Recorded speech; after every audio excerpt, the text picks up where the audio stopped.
Hi, and welcome to Delicious Ease. On this podcast, we explore all things meditation, energy healing, and spiritual support. Everything is energy. By learning how to work with your own energy and the energy all around, you can undertake spiritual alchemy and manifest your dreams. I am your host, Kay Margaret Solorio. I am a certified Angel Reiki Master, energy healer, and spiritual teacher. I am also an author, the founder of Delicious Ease, a mama, wife, and food and wine nerd. Join me as I share mindfulness practices and empower you to tap into your spirit support in bite-sized episodes each Monday. Get ready to sparkle. We start today. Hi Sparkles, this is episode 128 of Delicious Ease, and I am your host, Kay Margaret. We celebrate Christmas in my family, and I really enjoy the festive nature of this season. And with St. Nick as my inspiration this week, today I am sharing how my family celebrates and how I am inspired by the spirit of St. Nicholaus. I finished the episode of the reading of the poem, Twas the Night before Christmas. All right, here we go. Sparkles, some quick announcements before we crank up the holiday vibes. This week, you can join me for a free live guided meditation. Our topic for December is intuition.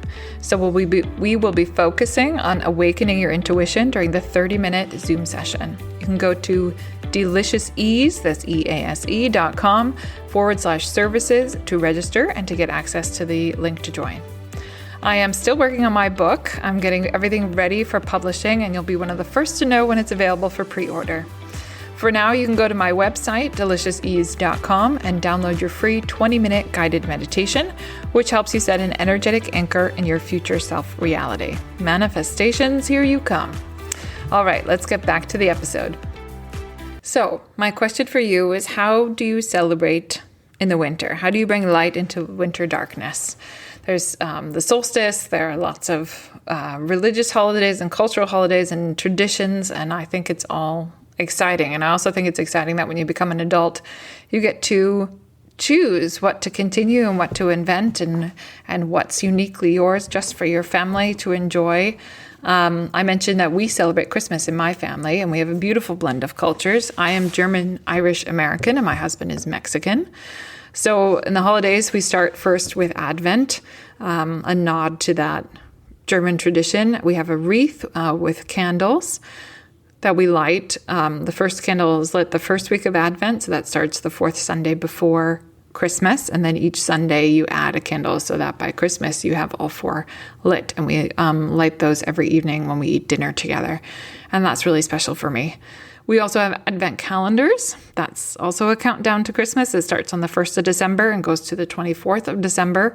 And my mother has kindly made amazing one for my kids so they can continue the tradition. When I was little, it was often a chocolate calendar with doors, and each day you opened it and you got a chocolate, and now they're just amazing. There's so many different options for Advent calendars, but it's very exciting, and it's like Christmas every morning. So we do Advent, and then on the 6th of December is St. Nicholaus. So that's what I've named this episode in that German tradition of spelling St. Nick.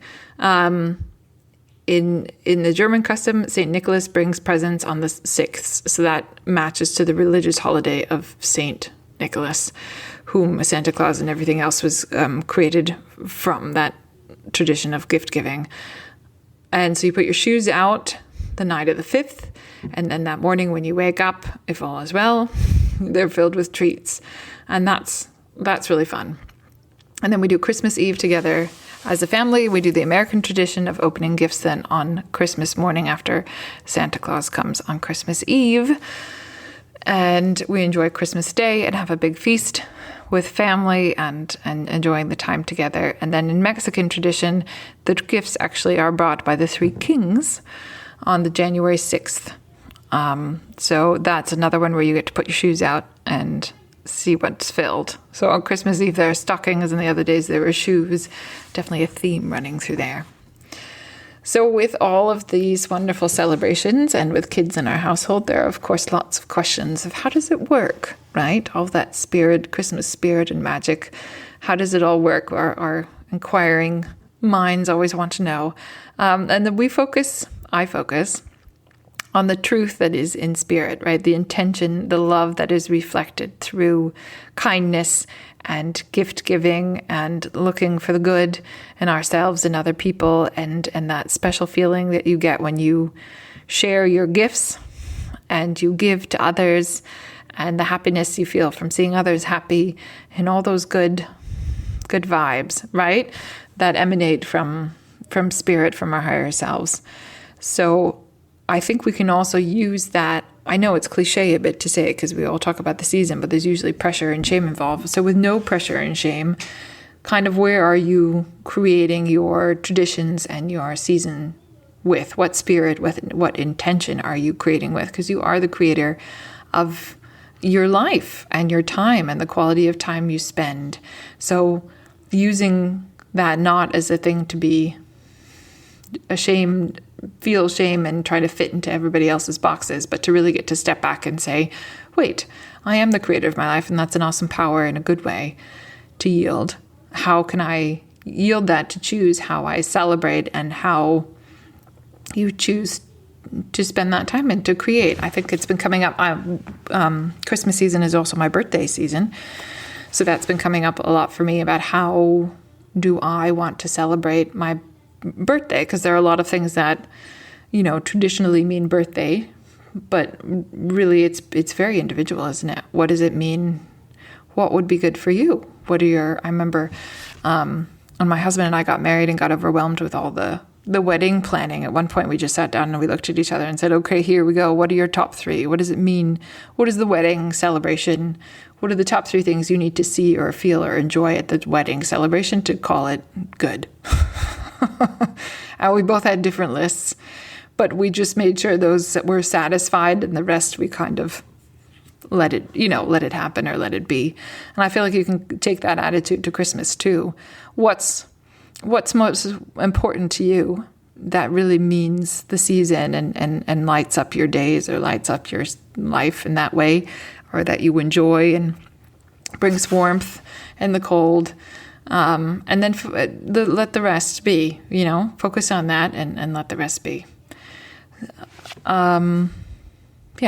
So I'm sending you much love this winter from me to you. And we're going to close now with a reading of 'Twas the Night Before Christmas.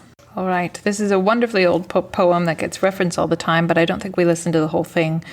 And there is magic in storytelling, right? This time of year especially, we share lots of stories and enjoy them, so I'm excited to share this with you. 'Twas the Night Before Christmas by Clement Clarke Moore. 'Twas the night before Christmas, when all through the house not a creature was stirring, not even a mouse. The stockings were hung by the chimney with care, in hopes that St. Nicholas soon would be there. The children were nestled all snug in their beds, while visions of sugar plums danced in their heads. And Mamma in her kerchief and I in my cap had just settled our brains for a long winter's nap. When out on the lawn there arose such a clatter, I sprang from the bed to see what was the matter. Away to the window I flew like a flash, tore open the shutters and threw up the sash. The moon on the breast of the new-fallen snow gave the luster of midday to objects below. When what to my wondering eyes should appear but a miniature sleigh and 8 tiny reindeer. With a little old driver so lively and quick, I knew in a moment it must be St. Nick. More rapid than Ingles, his coursers they came, and he whistled and he shouted and he called them by name. Now Dasher, now Dancer, now Prancer and Vixen, on Comet, on Cupid, on Donder and Blitzen. To the top of the porch, to the top of the ball, now dash away, dash away, dash away all. As the dry leaves that before the wild hurricane fly, when they meet with an obstacle mount in the sky. So up to the housetop the coursers they flew, with a sleigh full of toys, and St. Nicholas too. And then in a twinkling I heard on the roof the prancing and pawing of each little hoof. As I drew in my head and was turning around, down the chimney St. Nicholas came with a bound. He was dressed all in fur from his head to his foot, and his clothes were all tarnished with ashes and soot. A bundle of toys he had flung on his back, and he looked like a peddler just opening his pack. His eyes, how they twinkled, his dimples, how merry! His cheeks were like roses, his nose like a cherry. His droll little mouth was drawn up like a bow, and the beard of his chin was as white as the snow. The stump of a pipe he held tight in his teeth, and the smoke it encircled his head like a wreath. He had a broad face and a little round belly that shook when he laughed, like a bowl full of jelly. He was chubby and plump, a right jolly old elf, and I laughed when I saw him in spite of myself. A wink of his eye and a twist of his head soon gave me to know I had nothing to dread. He spoke not a word, but went straight to his work, and filled all the stockings, then turned with a jerk, and laying his finger aside of his nose, and giving a nod, up the chimney he rose. He sprang to his sleigh, to his team gave a whistle, and away they all flew like the down of thistle. But I heard him exclaim, ere he drove out of sight, "Happy Christmas to all, and to all a good night." That's it for today, Sparkles. Over the next few weeks, I will pick some of my favorite episodes to share with you, reruns with a little extra commentary from me, and I'll be back with new episodes in the new year, and possibly a rebrand. I'm working on a few things, and I'm excited to share them with you. Cheers! Hey, thank you so much for listening to this episode of the Delicious Ease podcast. If you haven't already, click subscribe and follow.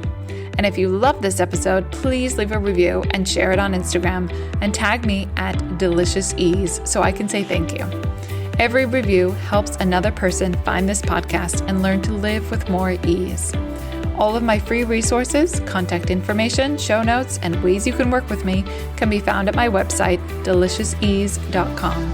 That's DELICIOUSEASE.com.